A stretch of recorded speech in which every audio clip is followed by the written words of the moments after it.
estudiar a los hongos, pero principalmente, o sea, si yo hablo de micología en general, ¿no? Ahora, si digo micología médica, ahí ya es una rama de la microbiología que se encuentra interrelacionada con todas las especialidades de medicina y que se encarga de estudiar las enfermedades que son producidas por hongos microscópicos. Entonces estudian los hongos y las enfermedades que son producidas por los hongos y los hongos que producen esas enfermedades. Entonces estudiamos todo lo que viene a ser del reino fungi, los hongos microscópicos. De eso nos vamos a encargar de estudiar.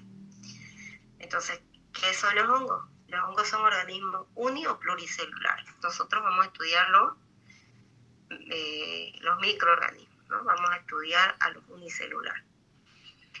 Bueno, pertenecen al reino fungi y se caracterizan porque no presentan clorofila, o sea, no presentan el organela cloroplasto, por lo tanto no presentan clorofila, y si no presentan clorofila no pueden realizar la fotosíntesis. Entonces estos son seres, no son seres autótrofos, o sea, no fabrican sus nutrientes, son similares a nosotros desde ese punto de vista, ¿no? Entonces son seres heterótrofos y están provistos de membranas celulósicas y quitinosas, o sea, porque como su membrana, su pared celular es gruesa, entonces por eso es que se lo clasificaba antiguamente en el reino vegetal. Como les decía, unas 300.000 especies de hongos existen y de esas 100 son patógenos para mamíferos, entre estos el hombre. De esos 100 vamos a estudiar, como les decía, los 15, 18, lo que nos alcanza el tiempo. O vamos a estudiar los más importantes. ¿Ya? Existen hongos patógenos para vegetales, para insectos, para animales, para el hombre. Ahora, algunos hongos pueden ser macroscópicos y en general se los denomina cetras. Y hay hongos también microscópicos.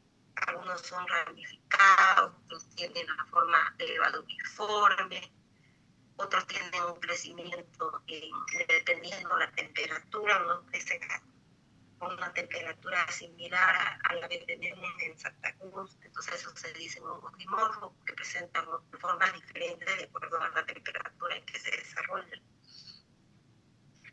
Y son de tamaño, forma y color muy variados. Sí, principalmente los hongos macroscópicos.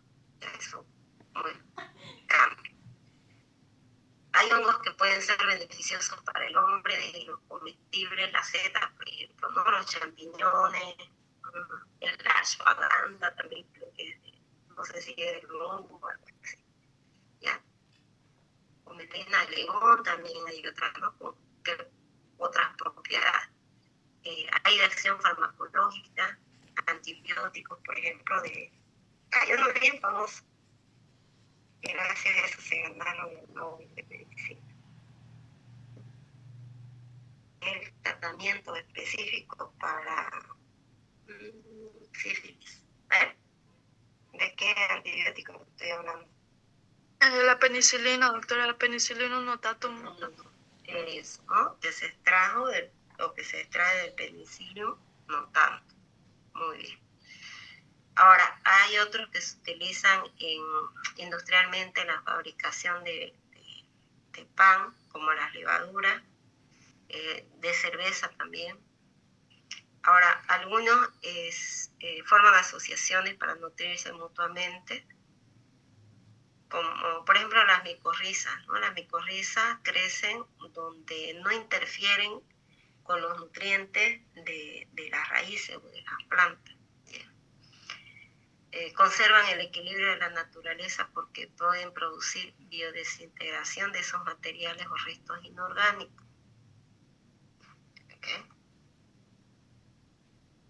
Otros pueden ser dañinos para el hombre porque pueden producir enfermedades. Entonces, nosotros vamos a estudiar como enfermedades superficiales en la piel. Eso hay hongos superficiales y las micosis superficiales en general reciben el nombre de tiña. y se las va a ir describiendo de acuerdo al área o localización del cuerpo. Entonces, tiña pedis, tiña corporis, tiña manum, tiña capitis del cuero cabelludo, etcétera, etcétera. Hay otros que producen enfermedades subcutáneas, otros profundas, etcétera, ¿ya? Entonces, de forma general, a esos hongos que producen enfermedades se conoce como, o a las enfermedades se conoce como micosis. Y otros, principalmente hongos macroscópicos, pueden producir micotoxinas, aflatoxinas.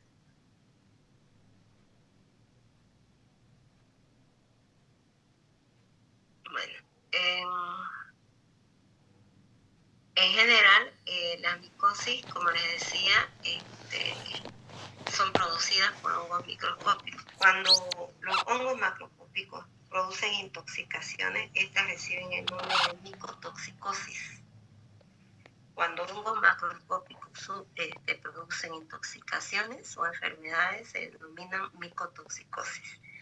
Y cuando los hongos microscópicos producen enfermedades, ya sea a nivel de la piel superficial, o sea, subcutánea, o sea, profunda o sistémica, ahí se conoce como micosis. Hay también hongos oportunistas, y entonces ahí se denomina micosis por oportunismo. Ahora, los hongos generalmente toman el nombre de la parte del organismo, o las micosis toman el nombre de la parte del organismo que invaden. O sea, como les decía, ¿no?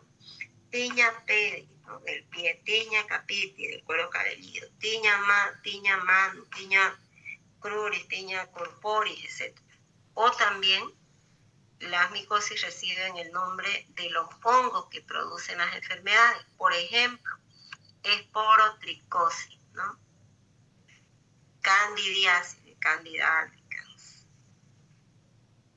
Pitiriasis, del complejo pitirioporo, etc. Ahora, los agentes de la micosis pueden ser endógenos o exógenos. Y para adquirir una enfermedad, generalmente depende de muchísimos factores, entre esos genéticos, ¿no? Genéticos, hormonales, nutricionales. Hay enfermedades superficiales, por ejemplo, como las producidas por las cándidas o producidas por los epidermofitum, trichopitum, microsporum, etcétera. A veces son más comunes en recién nacidos, algunos son en edad senil también, algunos son más frecuentes en mujeres, otros por el trabajo en varones, etcétera. Hay diferencias. Va a depender también del pH de la piel, principalmente de las mucosas, de las secreciones, del sudor también, del potencial redo, de la indumentaria. O sea, lo ideal es utilizar más bien prendas holgadas y de algodón, y no las prendas sintéticas apretadas. Entonces también eso del deporte, no es tanto como el deporte, sino que a veces cuando practicamos algún deporte, utilizamos por mucho tiempo zapatos cerrados, con medias, tenis, temperaturas altas. Se convierte en caldo de cultivo para el crecimiento de los lesiones persistentes, alteraciones metabólicas como la diabetes mellitus también, etcétera, etcétera. Ahora, ¿cómo clasificamos a las micosis? En 4 grandes grupos. Micosis superficiales, todo lo que va a ser el desarrollo a nivel de la piel y sus faneras cutáneas. Entonces estamos hablando de piel, de uñas, de pelo, etc. Micosis sistémica. La micosis superficial es por contacto, ya sea si son hongos geofílicos, o sea que crecen en la tierra, contacto con algo en la tierra. Hay otros que son zoofílicos, o sea, crecen en el animal y por contacto con el animal. ¿Ya? Entonces generalmente por contacto, algunos crecen también en plantas, etc. Entonces dependiendo. La micosis subcutánea ya no es por el contacto, sino que generalmente ingresa a través de una espina, algún material cortante, entonces ya no solo ya no es piel, sino es tejido celular, están generalmente ahí, ¿ya? La micosis sistémica o profunda generalmente inicia por inhalación de esporas de hongo. Entonces, una persona pasa por donde se desarrolla el hongo, donde crece el hongo, y por inhalación introduce esporas. Por ejemplo, que esté en una cueva, que esté en un ambiente donde pasa la persona, inhala sus esporas, y aquí hay primero, generalmente una lesión primaria pulmonar, y de ahí se disemina a otros lugares, inclusive luego puede ir a pie. Y la micosis por oportunista son hongos que usted, yo, todos podemos tener mientras están nuestras defensas buenísimas, no pasa nada, pero cuando baja por algún estrés o alguna enfermedad de base o algo, entonces ese hongo se convierte ya en patógeno. Esos serían los hongos oportunistas. Bueno, entonces la micosis superficial, como le dije, se produce por contacto directo con el hongo o con una persona o con un animal infectado. Como les decía, afecta piel, anexos y mucosa, anexos cutáneos y mucosa. Ejemplo, no se preocupen que esto es solo generalidad, después vamos a avanzar patología por patología, ¿ya? Entonces, entre esas, las tiñas que son producidas principalmente por hongos superficiales de tres géneros principalmente: Epidermophytum, Bichophytum y Microsporum. Las candidiasis o candidiosis producidas por las cándidas, ¿no? La más importante, Candida albicans o albicans.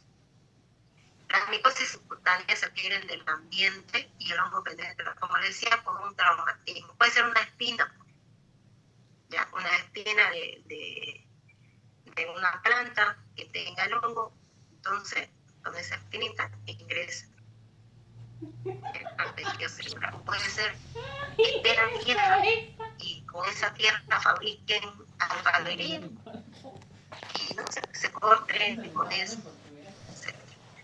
El ejemplo es protricosis, es producida por el Schenki, Mycetoma, cromonicosis, etc. La micosis sistémica, como les decía antes, las esporas ingresan por inhalación de las esporas, producen una micosis pulmonar primaria y luego se disemina a otro órgano, e inclusive puede producir enfermedad piel, mucosa o extenderse a órganos profundos. Generalmente la micosis sistémica o profunda, que también así se la denomina, tiene una evolución subaguda o crónica. Ejemplos de la micosis sistémica: cocidomicosis, histoplasmosis, paracocidomicosis y blastomicosis.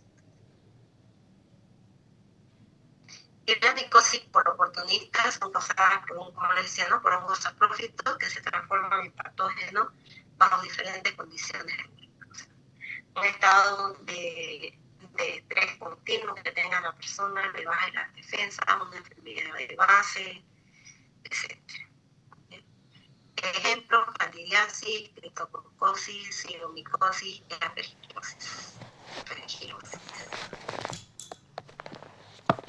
Voy a seguir compartiendo.